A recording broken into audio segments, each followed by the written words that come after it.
গন্ডার, হ্যাঁ।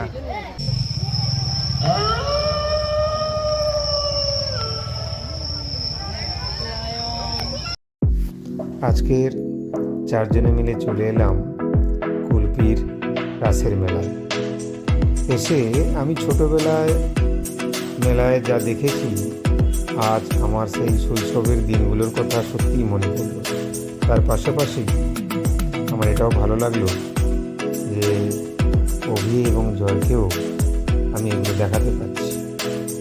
সত্যি মাটির পুতুলের মধ্যে দিয়ে খুব সুন্দরভাবে রামায়ণ, মহাভারত এবং শ্রীকৃষ্ণের জন্মবৃত্তান্ত ফুটিয়ে তোলা হয়েছে। ওরা যতই দেখছে ততই অবাক হচ্ছে, তার পাশাপাশি ওদের মনে প্রচুর প্রশ্ন। সেই প্রশ্নের কিছুটা উত্তর আমি এবং মিতালি দেওয়ার চেষ্টা করছি। সকল বাচ্চাদেরকে আমি বলবো, একবার হলেও কুলপির এই রাসের মেলা ঘুরে এসো, যা আমাদের অতীত, ঐতিহ্য, আমাদের সংস্কৃতি এবং আমাদের ইতিহাসকে সুন্দর করে তুলে ধরেছে।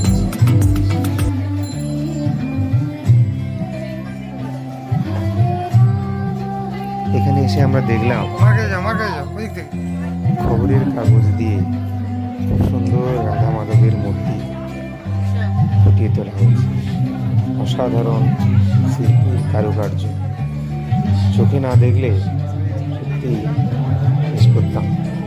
খুব সুন্দর রাধা কৃষ্ণের যুগলবন্দি এবং শুধুমাত্র পেপারের মধ্যে কত সুন্দর গোপনীয় সাজসজ্জা, পেপার কাটিং করেই পুরো মণ্ডপটাকে সাজানো হয়েছে। দারুণ, অসাধারণ।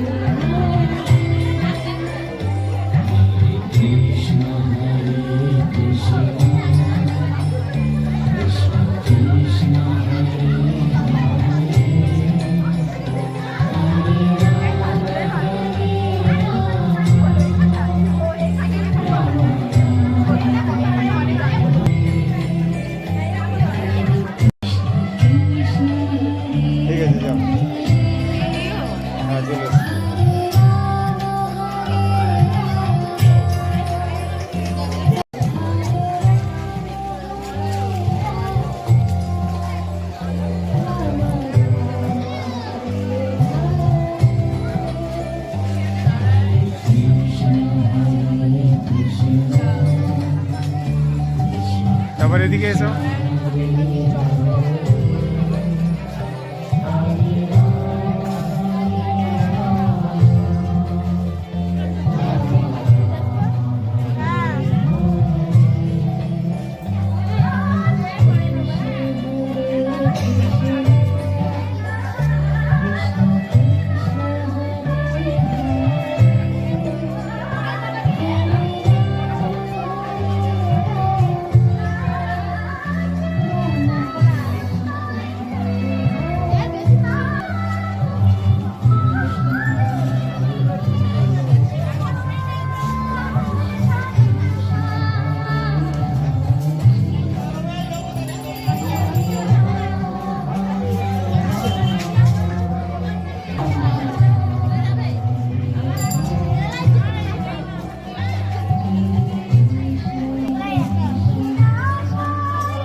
রাসের মেলায় ঘুরতে ঘুরতে চলে এলাম নৈহাটির বড় মায়ের সামনে।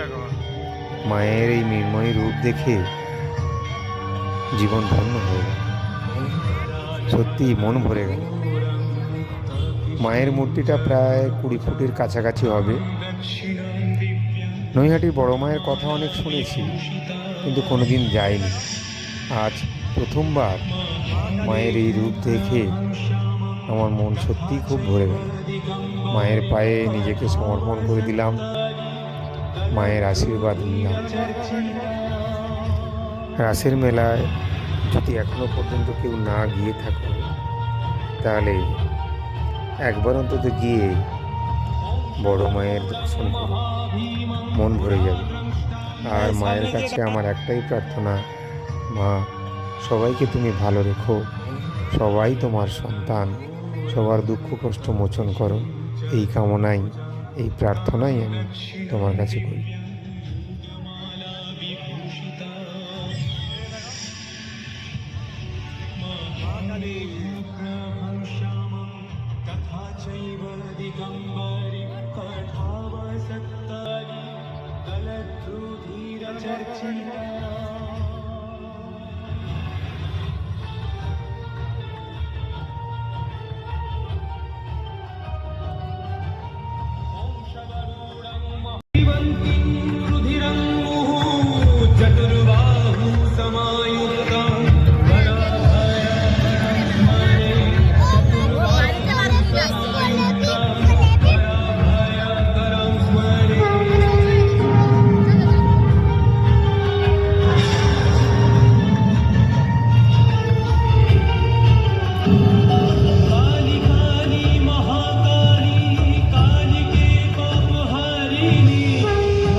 একটু তুলিয়ে দিলে ভালো লাগতো।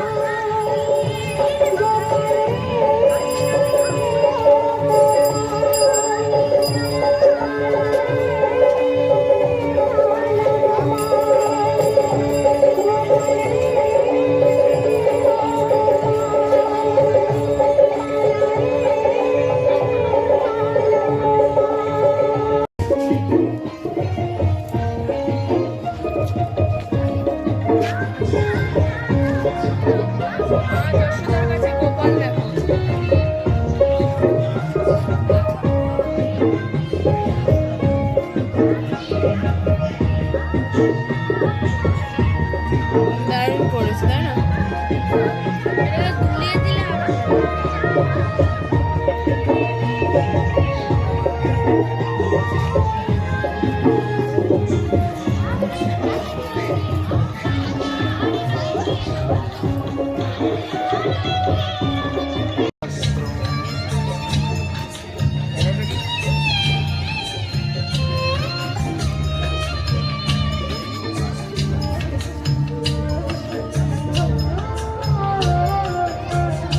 আমার ব্যবহারের সেই আলমারি আর আয়না, ওসব নাকি বেশ পুরনো ফ্ল্যাটে রাখা যায় না। আমার ব্যবহারের সেই আলমারি আর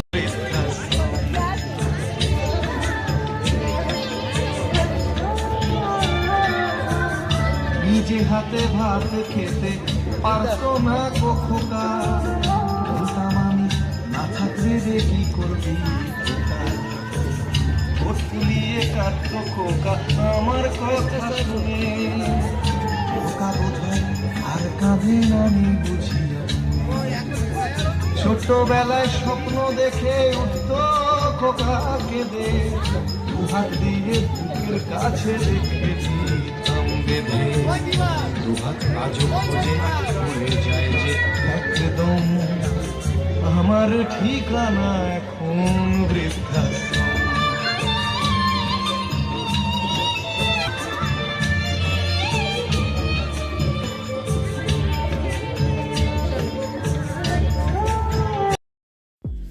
নচিকেতার বৃদ্ধাশ্রম ছাড়িয়ে আর 2-10 পা এগিয়েই আমরা ঢুকে পড়লাম অ্যামাজনের জঙ্গলে।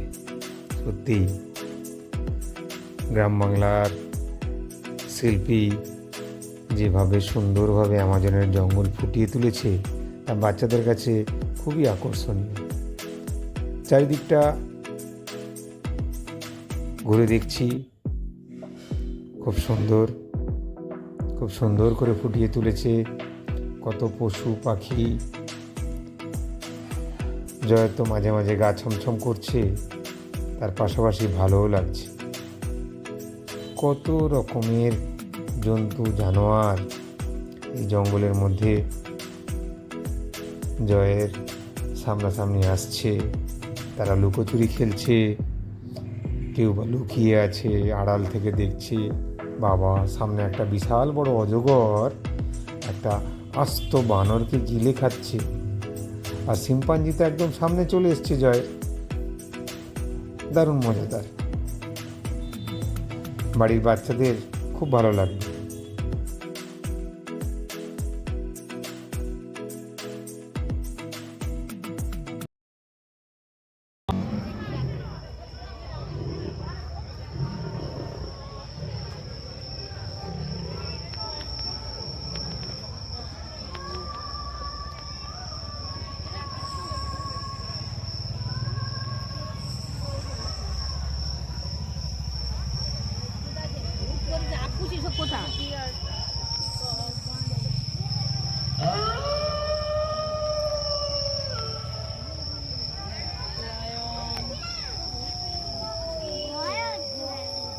এমনি ওরকম সাউন্ড দিয়েছে, ওই যে বক্স আছে ওখানে।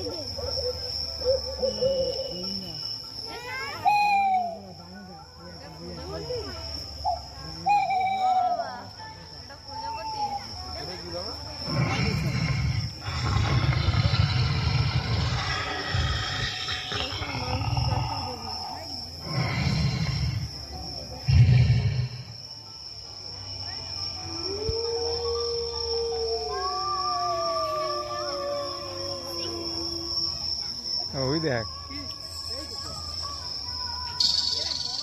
মিতালি সরে যা একটু, এদিকে আয়।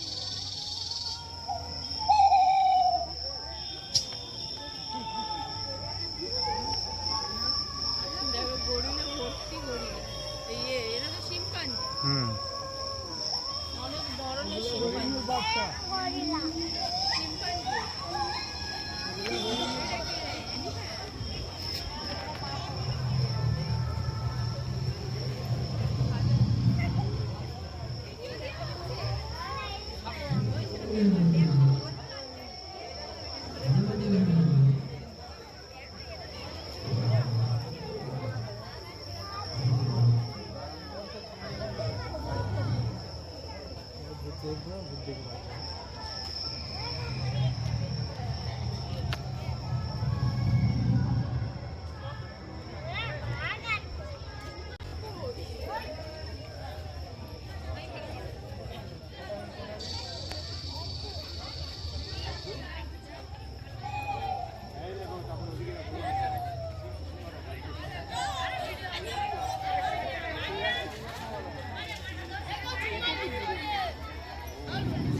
মেলাতে ঘুরবো আর কিছু খাবো না তা কখনো হয়নি, তাই চারজনে মিলে চলে এলাম সুইট কর্নের সামনে।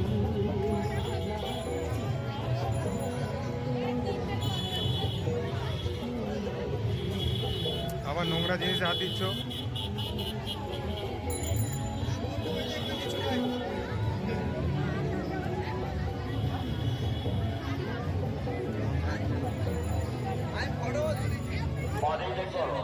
বাচ্চাদের হাত তোলো, বাচ্চাদের হাত তোলো, মোবাইল সাবধানে রাখো,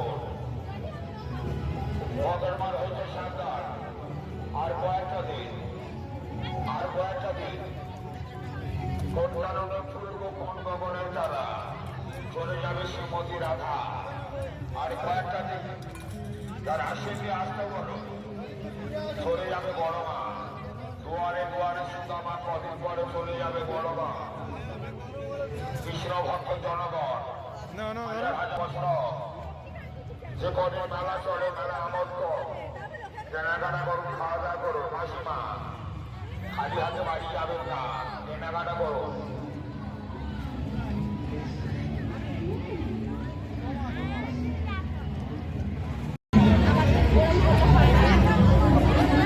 আমাজন জঙ্গল বর্তমান এসেছেন চারজন। দাও খাই দাও।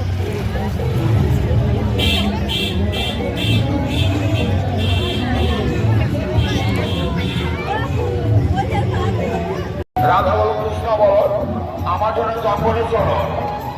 আপনারা মেলা আছেন সিসিটিভি আওতায়, প্রশাসনের নজরে ধীরে ধীরে চলুন, বাচ্চাদের হাত ধরো।